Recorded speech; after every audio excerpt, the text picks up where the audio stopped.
merciful and loving Father. Yes. We are so thankful, our Father, that you bless us to be able to come before your holy presence, Yes. to listen to your instructions, so that we may be able to live a life that will please and glorify the most holy name. Amen. And Father, we truly thank you for all of the blessings that you've given unto us throughout our lives. Yes, Father. You've kept us in your care.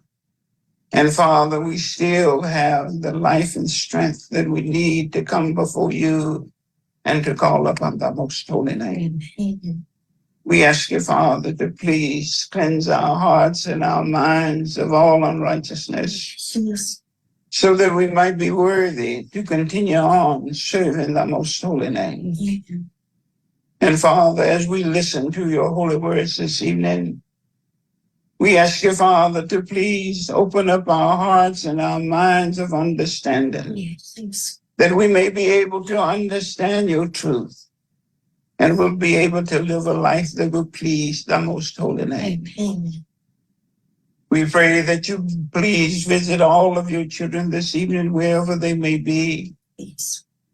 especially those of your servants that may be ill. We ask you, Father, if it is thy holy will, heal them from their ailments so that they may be able to continue on fulfilling their duties and serving the most holy name. Those that may have grown cold and for faith, we ask you, Father, to remind them of the many blessings that you've given them, so that, Father, they will realize that you are the only one that they can put confidence in. You're the only one that they can really trust in life, Yes. so that they will return to you and continue to serve the most holy name. Amen. We thank you, Father, for your many blessings. We ask you, Father, to bless your servant who will teach your words this evening. Guide him with your Holy Spirit, so that he may be able to teach your word with clarity, so that everyone that is listening will be able to understand your truth and will be able to be inspired to go on serving and glorifying the most holy name. Amen. Our Lord Jesus Christ, we ask that you please be in our midst this evening. Please. We ask you, our Lord, to please continue to take our prayers to the Father, asking the Father to hear our prayers and forgive our sins, so that we can continue to serve you and our Father until the end of our life. Amen. Our Father in heaven, as we return to you in prayer, we pray, our Father, that you would please bless those of your servants that are being oppressed, Yes. those that are being persecuted, Yes. those that are separated from their family members, those that are falsely accused and in jail. We ask you, Father, to please bless them and guide them, so that they may have the strength that they need to continue on serving the most holy name. Amen. We pray also, our Father, for those that are the oppressors and the persecutors, Yes. that if it is thy will, Father, that you would touch their hearts and their minds, so that they will repent from any sins that they've committed, Yes. so that, Father, being your holy will, all of us will be able to receive the salvation that you promise unto your children. Amen. We truly believe, our Father, that you will be with us throughout our Bible study, Yes. and you will grant us the understanding that we need, so that we may be able to continue on serving you until the end of our life. Amen. We truly believe that you've heard our prayer, because we ask everything in the name of thy Son, Jesus. Amen. Amen. Amen. Thank you, beloved brothers and sisters. And we are very thankful to our Lord God and our Lord Jesus Christ, not only for our borrowed life and strength, but most especially for the faith that has been instilled in us, knowing that it is our divine duty to continue praising and magnifying the holy name of our Lord God in heaven. It is true, beloved brothers and sisters, that we are very thankful to our Lord God. But sometimes we tend to think that our thankfulness to our Lord God is translated properly to show how much gratitude we have for the many blessings that God has given us. What we fail to understand is that there are times and there are people who take for granted the things that God has given unto us. And we only tend to think about it when we are actually called upon, if we are truly thankful to our Lord God, or are we truly maximizing the things that God has given unto us. Because on the day of judgment, it will no longer be the time to reflect or to repent or to make up for whatever we have deficient in our faith or in our services to our Lord God.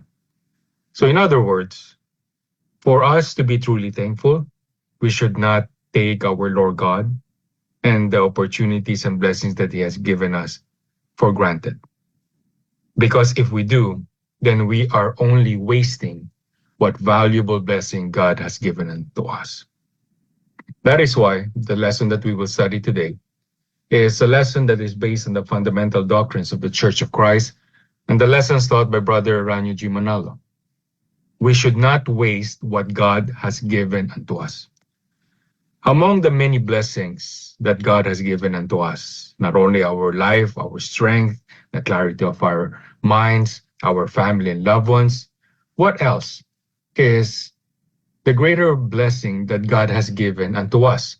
Let us start our study as we read as what is written here in Romans chapter 5, and the verse is 2. Through Him, we have obtained access to this grace in which we stand, and we rejoice in our hope of sharing the glory of God. Apostle Paul makes mention of being thankful to our Lord God because through Him, we have obtained access to this grace in which we stand. Who is Apostle Paul pertaining to? That through him, we were able to gain access to the grace in which we stand, and we rejoice in our hope in sharing the glory of God. Let's continue reading what's written in verse 8 up to 9. But God showed His great love for us by sending Christ to die for us while we were still sinners. And since by His blood, He did all this for us as sinners, how much more will He do for us now that He has declared us not guilty? Now He will save us from all of God's wrath to come. Apostle Paul introduced our Lord Jesus Christ as the one whom God has given unto us when He sent our Lord Jesus Christ here on earth.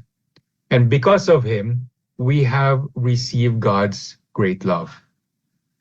Our Lord Jesus Christ, God's only begotten Son, died for us as sinners. And because of this, because He shed blood for all those who sinned, we have been given the grace of being saved come Judgment Day. And because of this, if we are amongst those who have been cleansed by the blood of our Lord Jesus Christ, who has been redeemed when He died on the cross, then we will be saved from God's wrath, and that it will be on the day of judgment. So, if we are to think about it, beloved brothers and sisters, among the many people in this world, billions of people, we are amongst those who had this great opportunity to receive the blessing of understanding the doctrines of our Lord Jesus Christ. When He was sent by our Lord God and He died on the cross, because of His blood, we are amongst those who have been cleansed. We have been forgiven of our sins. And because of this, on the day of judgment, we can stand tall and face our Lord Jesus Christ, knowing that we will be saved come Judgment Day. Now, it's easy to think that, yes, we can be thankful. Yes, we did receive the doctrines about our Lord Jesus Christ. But couldn't we be amongst those chosen by our Lord God and then not encounter any trials anymore? Can we live through this life and not have problems, or go through trials, or have conflicts in our life? Couldn't we just be amongst those who would have a perfect life? Especially if we claim and we believe that we are amongst God's children. So let's read what is written here in Romans chapter 5 and the verses 3 up to 5. We can rejoice too when we run into problems and trials, for we know that they help us develop endurance. And endurance develops strength of character. And character strengthens our confident hope of salvation. And this hope will not lead to disappointment, for we know how dearly God loves us, because He has given us the Holy Spirit to fill our hearts with His love. So, with this, according to Apostle Paul, problems, trials, conflicts are not the things that we should be afraid of. We should not even be avoiding them. Because if we encounter different trials in life, if we have problems, if we have conflict, and we encounter hardships and pain, this will help us grow. This will develop in us endurance. If you're watching the Olympics and you would see the different sports that people have been playing, for example, the marathon or the sprint, the race, those people who race, they train. And every time they train, they develop their stamina. You won't be able to run the course of a race just by racing once or doing it once. Because if you are going through the training of racing or whatever sport it may be, then there would be times that you will feel pain, that you will get tired. And this is also the same in life, where every time we encounter these different trials, it helps us develop endurance. And when we develop our endurance to encounter and overcome different trials in life, it strengthens our character. So can you imagine different kinds of people?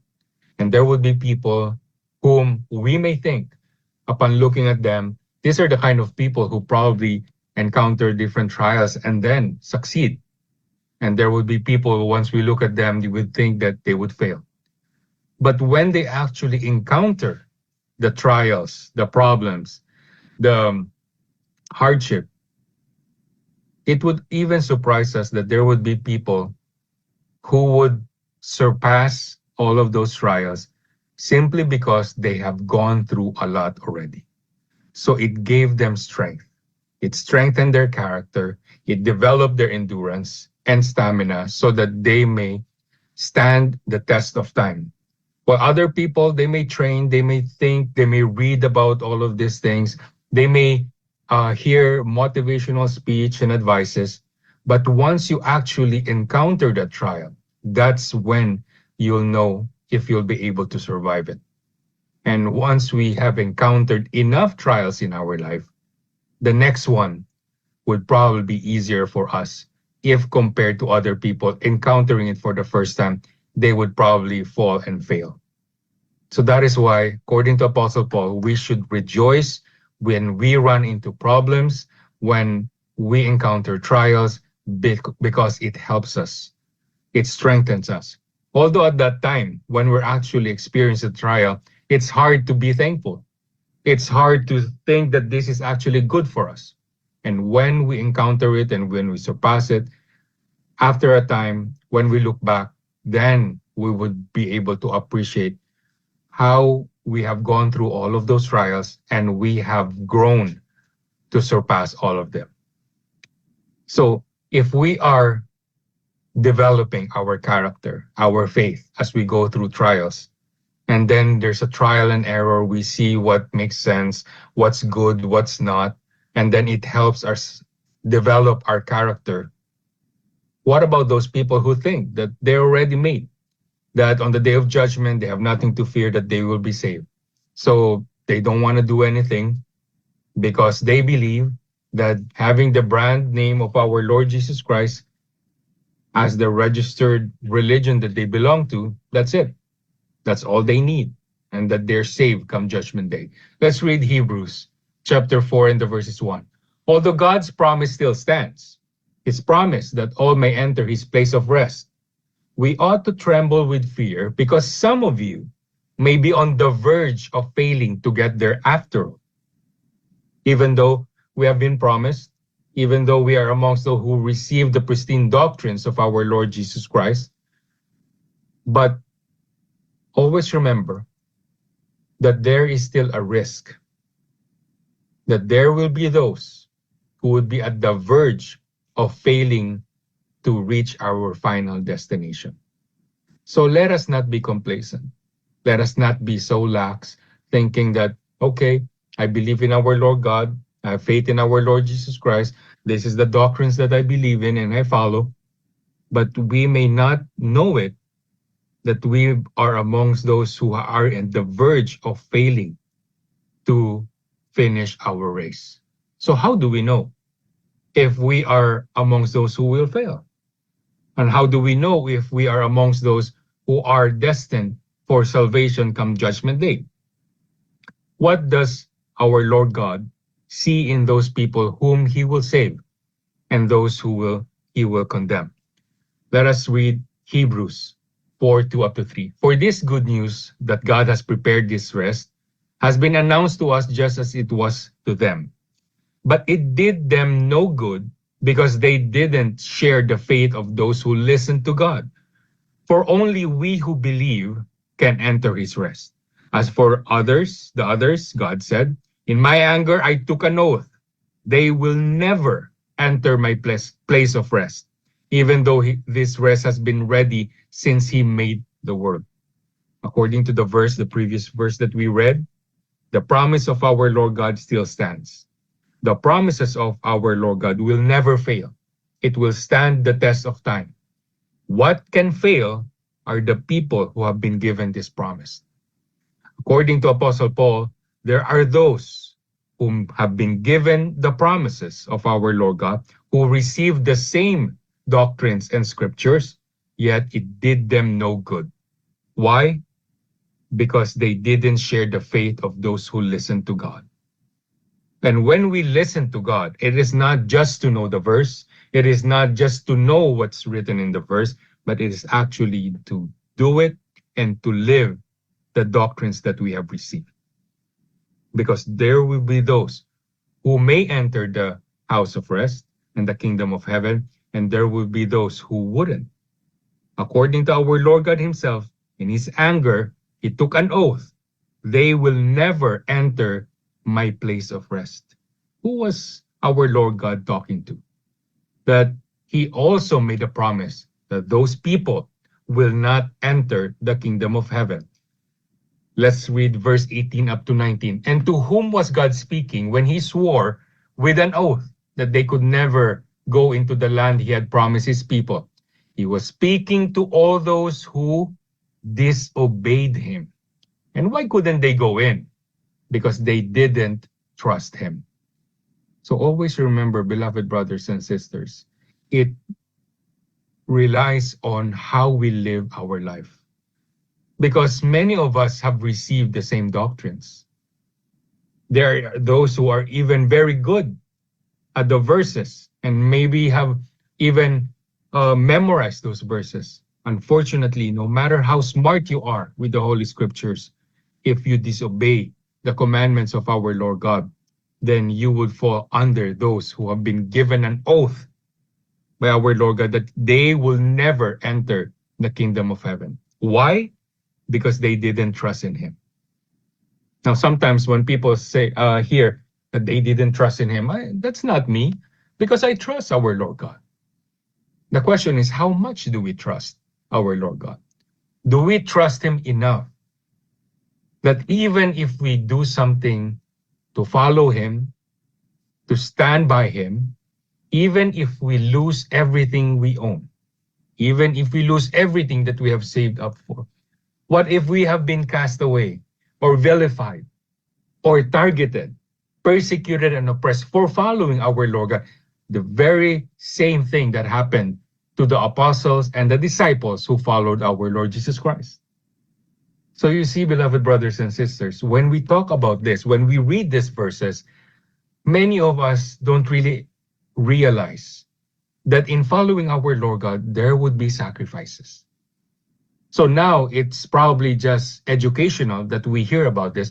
But during the time of our Lord Jesus Christ in his ministry, there would be people who followed him and who suffered persecution and oppression. Yet they still followed. So how do we trust our Lord God? Do we trust him enough to follow his commandments, even though we may be persecuted and oppressed, even though we may be vilified and hated by this world or those people who claim that they are the only ones who will be saved? How much do we trust in him?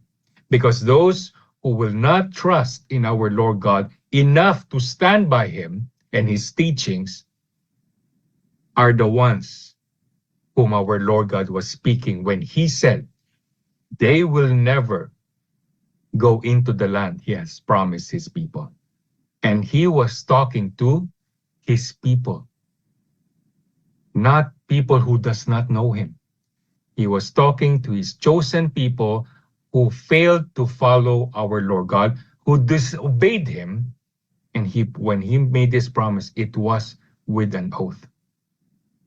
So that is why, beloved brothers and sisters, we should all the more be careful on how we live our life.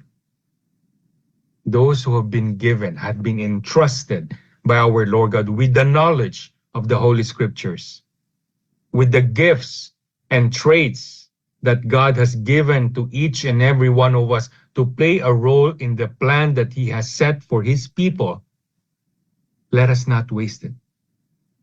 What will happen to those who have been given gifts by our Lord God and do nothing for fear that they may lose everything, for fear that they may be persecuted and oppressed? Let's read Matthew 25:29 up to 30.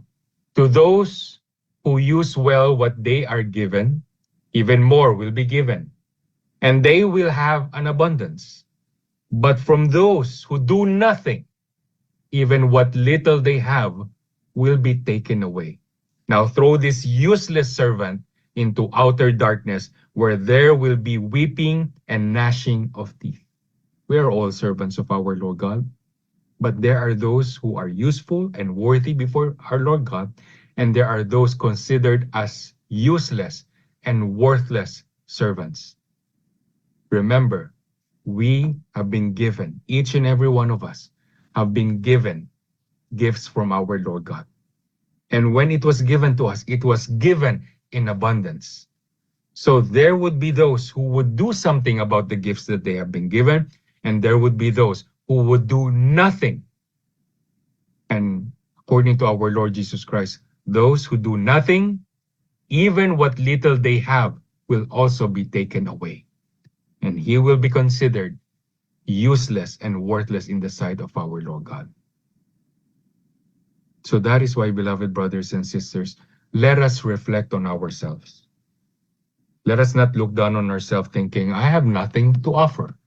I have nothing to do to serve our Lord God because I don't think I have been given any gifts. No, each and every one of us have been given a gift.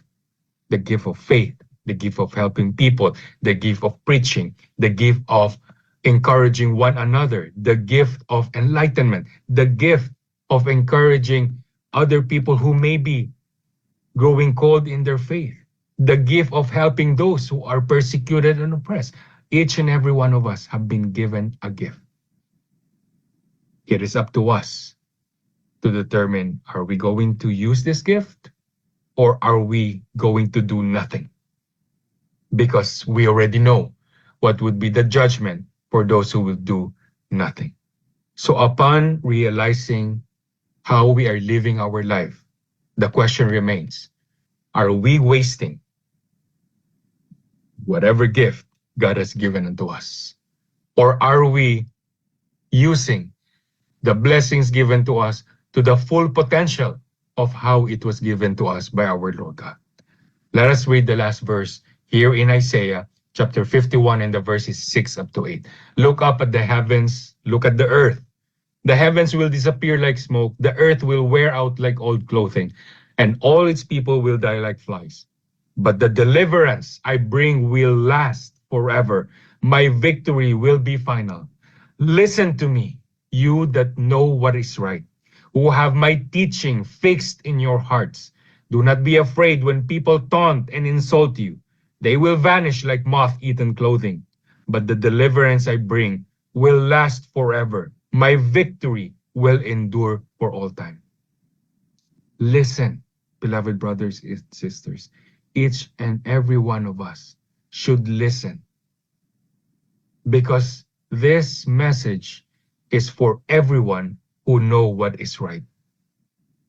Those who have received the pristine doctrines and fixed it in their hearts. We should not be afraid.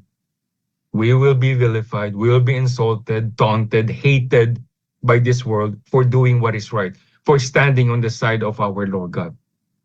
But even though we are hated and persecuted by this world, let us not be afraid.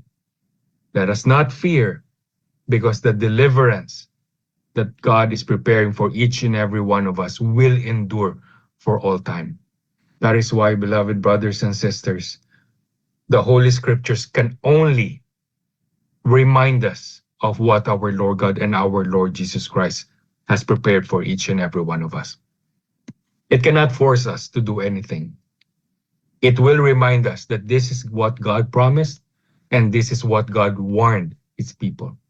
Those who received the doctrines and has been warned, if they will comply with what our Lord God wants, then we will be safely guided through our sojourn and receive the grace of salvation. Those who will disobey, those who will ignore our Lord God and do nothing, there will be gnashing of teeth. They will be condemned in the lake of fire. And we do not want that for anyone, even those who persecute us. We want each and every one of us to be saved come Judgment Day. So let us be steadfast and firm in our faith, knowing that God will not forsake us. And let us do our part to give the proof that God needs, that we are amongst those who are worthy of the grace of salvation. Let us all stand and we shall pray. Our loving Father in heaven, thank you so much, O God, because of you who loved us, who have been very patient with us, has allowed us to receive your doctrines and be cleansed of our sins. Father in heaven, we admit to you at many times we have fallen short of your expectation. We have at many times doubted ourselves and even your promises unto us.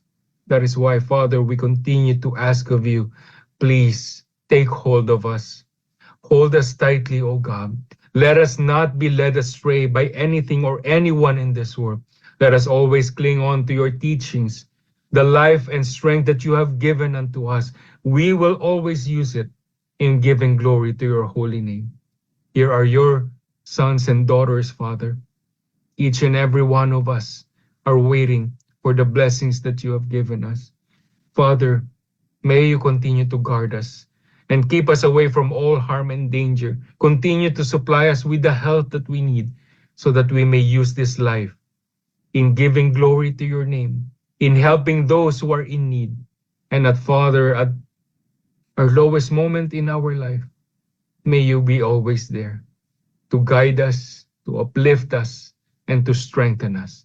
We pray for those who are still inside the institution, those who are conflicted, Father. Enlighten them with your words. Lift their spirits, Father. Allow them to make the right choice, to do what is right before you, so that each and every one of us may be able to repent and receive the grace of salvation come Judgment Day. It is our fervent hope, Father, that you have heard our prayers. You have forgiven us of the sins that we have committed, and you have blessed each and every one of us. For all of these things we humbly ask and beg in the name of our Lord Christ Jesus. Amen.